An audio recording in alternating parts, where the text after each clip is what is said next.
بسم اللہ الرحمن الرحیم۔ مخلوق الہی کے ساتھ حسن سلوک کے تعلق سے چند احادیث مبارکہ۔ حضرت ابو ہریرہ رضی اللہ تعالیٰ عنہ حدیث کے راوی ہیں، یہ کہتے ہیں ان رسول اللہ صلی اللہ تعالیٰ علیہ وآلہ وسلم قال، میرے مصطفیٰ کریم صلی اللہ تعالیٰ علیہ وآلہ وسلم نے ارشاد فرمایا، قال بینما رجل یمشی بطریق اشتد علیہ الحر فوجد بیرا، کہ ایک شخص جا رہا تھا راستے میں تو اس نے ایک عجیب معاملہ دیکھا کہ راستے کے اندر شدید ترین گرمی تھی، تو اسی گرمی کے عالم میں وہاں پہ ایک کنواں تھا اور وہ کنویں کے پاس گیا تاکہ وہ اپنی پیاس بجھائے۔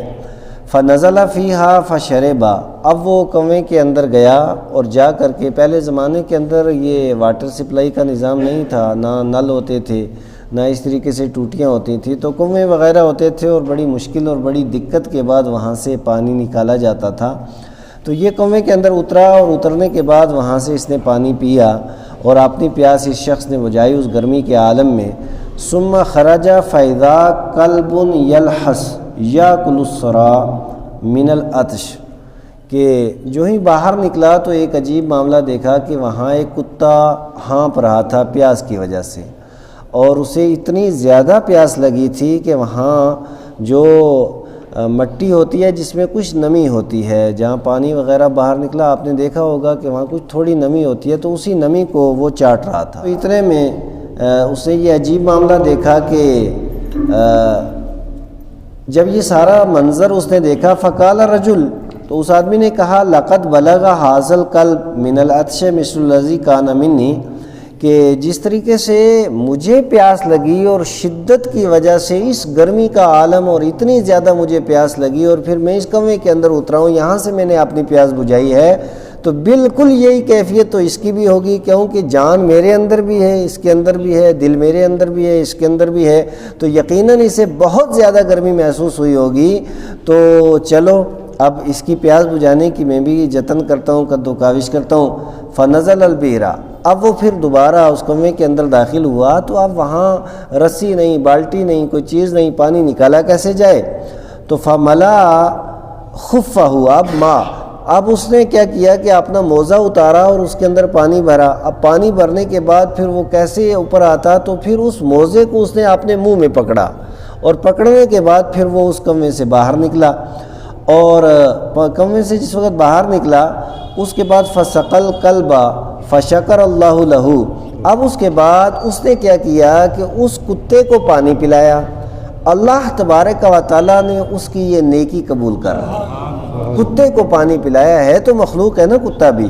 تو اب اس کو جب پانی پلایا تو اللہ تبارک و تعالیٰ نے یہ ایسی نیکی قبول کی، فغفر لہو، اس بندے کی اللہ نے مغفرت فرما دی، اتنی سی نیکی تھی اور اللہ تبارک و تعالیٰ نے مغفرت فرما دی۔ قالو، اب صحابہ کرام نے عرض کی، قالو یہ جمع کا صیغہ ہے، سارے صحابہ نے عرض کی، یا رسول اللہ، کیا کہا صحابہ نے؟ یہ بات یاد رکھیں، میرا دعویٰ نا حدیث کے ہر کتاب کے اندر تقریباً ہر ورق کے اندر صحابہ کرام کی بڑی پیاری بولی، یا رسول اللہ صلی اللہ تعالی علیہ وآلہ وسلم۔ بس سمجھ لو کہ جس محفل کے اندر یہ تذکرہ ہوتا ہو وہ یہ ہیں صحابہ والے۔ یا رسول اللہ ان لنا فی البہائم اجرا، اور انہوں نے عرض کیا، یا رسول اللہ ہم چوپایوں کے ساتھ، جس کو ہم اپنی زبان میں چوکھر کہتے ہیں، ان جانوروں کے ساتھ اگر ہم حسن سلوک کریں تو اس میں بھی ہمیں ثواب ملے گا۔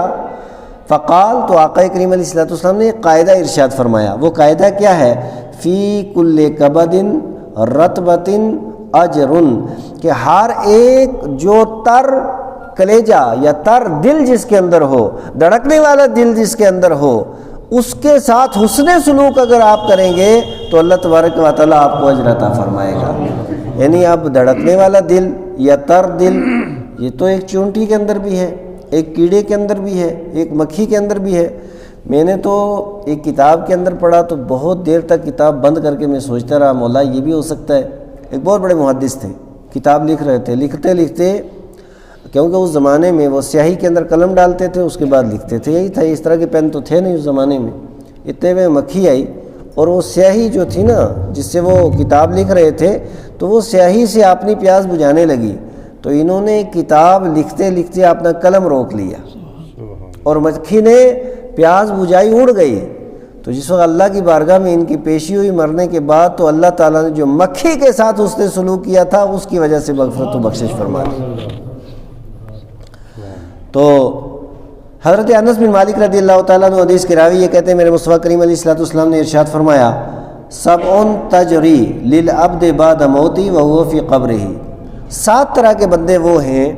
کہ مرنے کے بعد بھی وہ تو قبر میں ہوتے ہیں لیکن مسلسل ان کے نامہ اعمال کے اندر ثواب جمع ہوتے رہتے ہیں، اور ثواب اللہ تبارک و تعالیٰ انہیں عطا فرماتا رہتا ہے۔ اب یہ قبر میں ہے نمبر 1، من علم علما، اگر کسی نے دوسرے کو تعلیم دے دی، اسے کچھ سکھا دیا، تو اب یہ تو قبر میں ہے لیکن سکھانے سے یہ تو چلا گیا سکھانے والا، لیکن آگے لوگ پڑھتے رہیں گے، اس کو اللہ تعالیٰ ثواب عطا فرماتا رہے گا۔ جائے محمد سیف اللہ صاحب نے او کرا نہرن، اسی طریقے سے اگر کسی نے نہر کھدوا دی، اب نہر کے اندر پانی چلتا رہے گا، گھوڑے اور جانور پیتے رہیں گے، انسان بھی پیتے رہیں گے، یا کھیتیوں کو سیراب کرتے رہیں گے، وہ قبر میں ہوگا، اللہ نامہ اعمال میں ثواب لکھواتا رہے گا۔ او حفر بعیرن، یا کسی نے کنواں کھدوا دیا، آج کے دور میں کسی نے ہینڈ پمپ لگوا دیا، لیکن ماشاءاللہ ہمارے یہاں تو عجیب رواج ہے کہ یہاں پانی دیا نہیں جاتا، پائپیں اکھاڑی جاتی ہیں، اور ثواب سمجھ کر کے، اس سے بڑا ثواب تو ہے ہی کوئی نہیں تاکہ دوسرے کو پانی نہ ملے۔ کیا معاشرہ اور کیا سماج ہے ہمارا۔ او غرس نخلا، اور اس کے بعد آقا کریم علیہ السلام نے ارشاد فرمایا کسی نے پودا لگا دیا، تو پودے کے 2 فائدے ہیں نا، 3 فائدے ہیں، یا تو وہ پھل دے گا تو کھائے گا تب بھی فائدہ ہے، چلو پھل نہیں تو سایہ دے گا تب بھی فائدہ ہے، نہ سایہ دے آکسیجن تو دیتا ہے معاشرے و سماج کو تب بھی اس کا فائدہ ہے، سوکھ جائے تو جلانے کے کام تو آتا ہے نا، تو فائدے ہی فائدے ہیں اس کے۔ تو اس وجہ سے جو بندہ مومن درخت لگا دیتا ہے تو جب تک یہ درخت باقی رہتا ہے نامہ اعمال کے اندر اللہ تعالیٰ ثواب عطا فرماتا رہتا ہے۔ او بنا مسجدن، یا کسی نے اگر مسجد بنا دی تو نامہ اعمال کے اندر ثواب لکھا جاتا رہے گا، کیونکہ مسجد کے اندر ایک آدمی نے مسجد بنا دی نا، جب تک مسجد ہے